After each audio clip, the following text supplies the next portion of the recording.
nag du loolu Ousmane Sonko daa gëmloo woon ñiy jaay caaf ñiy jaay naama raas gone yi raxas woto ne leen su ma faloo yéen ñëpp seen bamb naat seen poste dina fees plan bii 5667 milliards ci poosu Sénégalais yi la koy jëlee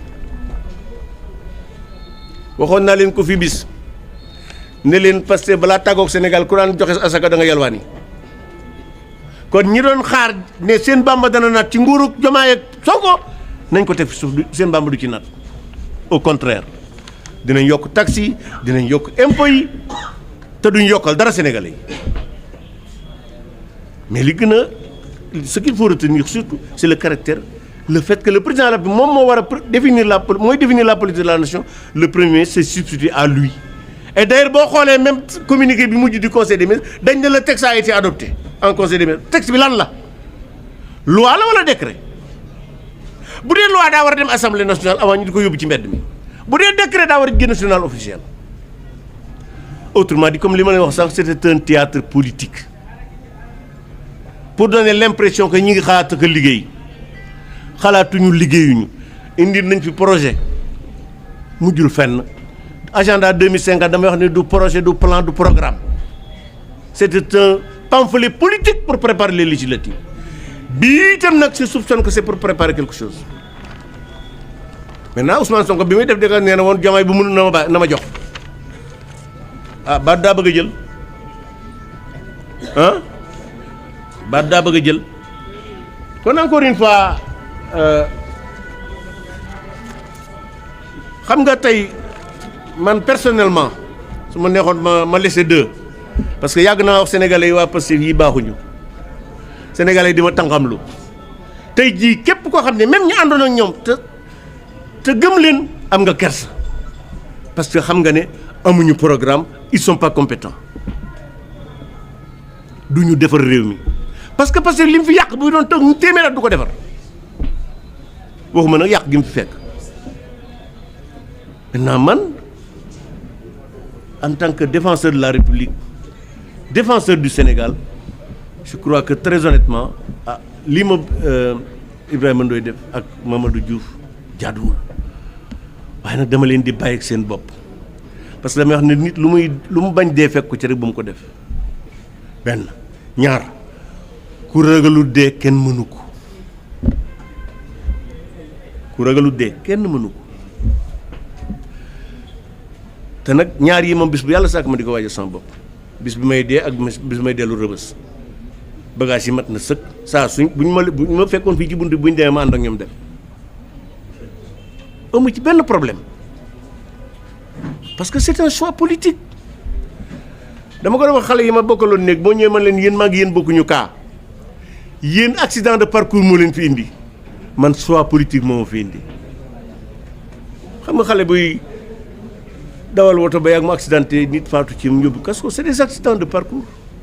même ñiy sàcc ak yooyu yëpp c'est des accidents de parcours problème d'éducation moi j'ai choisi de combattre un pouvoir fasciste je sais qu'ils sont capables de tout parce que ñi sookee juróom-ñett fukki nit yu faatu ay milliards yi fi yàqu ils ne reculeront devant rien waaye bu ñu amee ku ñuy xoxotal booye bu ñu teg ko fi suuf ndegam man mi nga xam ne li ma des ci dund bariwut maa ragalut kaso asama gone yi encore une fois mesdames messieurs les journalistes maa ngi leen di gërëmaat di leen xam nag namoon naa leen trop et c'est là où je vais terminer je crois que yéen ñëpp kenn ku ne dégg na ma di ko wax ñett yi yéenay bëtu sénégalais yi c'est-à-dire yéen a leen di wan lu leen sori yéenay gimiñu sénégalais yi ci yéen la ñuy jaarale li ñu bëgg a wax nit ñi di ci jot yéenay nopp sénégalais yi c'est pourquoi damay wax toujours ne réew moo dem fekk fa liberté de presse xam ne démocratie nga fa bokk na ci mandarga pouvoir li tax Pastef di parti fasciste biñ toogee ba léegi bis bu yàlla sàkk lu yàq presse bi la ñuy def mais ils perdent leur temps. Même pendant l'époque coloniale, ici au Sénégal, il y avait de la liberté de presse. Ils perdent leur temps. Encore une fois, moi, je vous remercie. Damay wax ne bokk naa ci les pères du code de la presse. am na ci yu baaxul yu ñu war a mën a jubanti waaye jàpp naa ne le fonds d'aide à le fonds de la presse bi ñu fa defoon bu fekkoonte ne doxal nañ ko bari na jafe-jafe yi nit ñi dund ko encore une fois maa ngi leen di remercier bu fekkente ne nag maintenant am ngeen lu ngeen bëgg a laaj bu ngeen ma ko laajee danaa ci tontu su fekkee doyal ngeen ni nag ñu salaatu.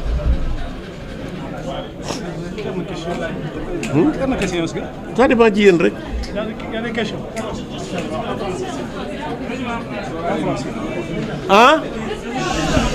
Déglu leen. C'est un Jolof qui me demande de résumer en français. Jolof. Mais on me résumer en français. Qu'est-ce que vous voulez que je résume? Bon, comme je voulais... ab Jolof de moom ay làkk loo tubaab Sénégal nag alors donc comme ce point de presse wala cette conférence de presse s'articule autour d'un certain nombre de points. D'abord le thème général, c'est la lutte continue, le devoir de combattre les fascistes de Pastef pour la préservation de la République, la sauvegarde de la démocratie, des libertés et des droits fondamentaux. Au cours de ce point de presse, nous avons évidemment parlé des processus de ma convocation et par la DIC et de mon placement sous mandat de dépôt et du procès que j'ai eu. Et on m'avait accusé d'avoir offensé le président de la République. Alors que tout ce que j'ai dit, c'est de dénoncer la colossalisation de la République par le président de la République lui-même, son premier ministre et le président de l'Assemblée nationale. Ensuite, comme je vous l'ai dit, j'ai parlé des conditions carcérales et qui, de mon point de vue, sur certains points sont inhumaines. Vous savez que la capacité d'accueil de Rebeuss, ça ne dépasse pas 800 personnes. Aujourd'hui, il y a au minimum 3500 personnes. Cette situation, de mon point de vue, c'est de la responsabilité de l'État du Sénégal qui, depuis 1960, a refusé de construire des prisons. C'est aussi de la responsabilité des magistrats qui, pour un oui, pour un non, décernent des mandats de dépôt. Mais mieux, oublier les gens pratiquement pendant 3 à 5 ans. Bëgg dem am na benn waay boo xam ne dama ko fàtte juróom-ñetti at dafa toog ñu jël ko yóbbu ko correctionnel bi ñuy def rek nga xam ne la mu fa tëdd 5 ans même bu ñu ko condamné finalement dañ ko bàyyi mu ñibbi. Donc j'ai parlé effectivement des conditions carcérales que je dénonce. Et maintenant, parmi ces conditions, il y a quelque chose de mon point de vue qui est anormal, c'est qu'il y a des gardes pénitentiaires qui exercent de la torture sur des détenus. Et ça, je les ai vus de mes propres yeux. Et je sais que le directeur de l'administration pénitentiaire, le directeur de la maison de Rebeuss, son adjoint, le chef de cour et son adjoint sont contre la torture, le fait que nous dure les prisonniers. Donc, encore une fois, donc, j'ai parlé donc de la surpopulation carcérale, la durée déraisonnable des tentations préventives, abus de délivrance de mandat de dépôt, les problèmes des avocats qui disparaissent. Il y a des avocats qui prennent l'argent des détenus et qui disparaissent. Quand ils les appellent, ils n'arrivent même pas à les joindre. Ensuite, maintenant, le troisième point, la guerre juridique que certains magistrats du tribunal de grande instance de Dakar livrent aux adversaires de Pastef. Et c'est cette guerre juridique qui explique l'arrestation de Djibi Ndiaye, mon arrestation et la détention de Badara Gadiaga, Abdou Nguer, Assane Diouf, entre autres. Et même les autres qui sont sous prétexte de réduction des comptes, en fait, c'est des détenus politiques parce qu'ils ne peuvent pas commettre les délits pour lesquels ils sont poursuivis. Farba Ngom ne peut pas détenir les deniers publics. Mansour Faye n'a pas fait de la surfacturation parce que l'arrêté sur lequel repose son inculpation, cet arrêté date de 2013. Or, le Covid est venu au Sénégal en 2020. Donc, l'arrêté était caduc. Mais mieux, Mansour Faye a fait un appel d'offres pour le riz. Donc, encore une fois,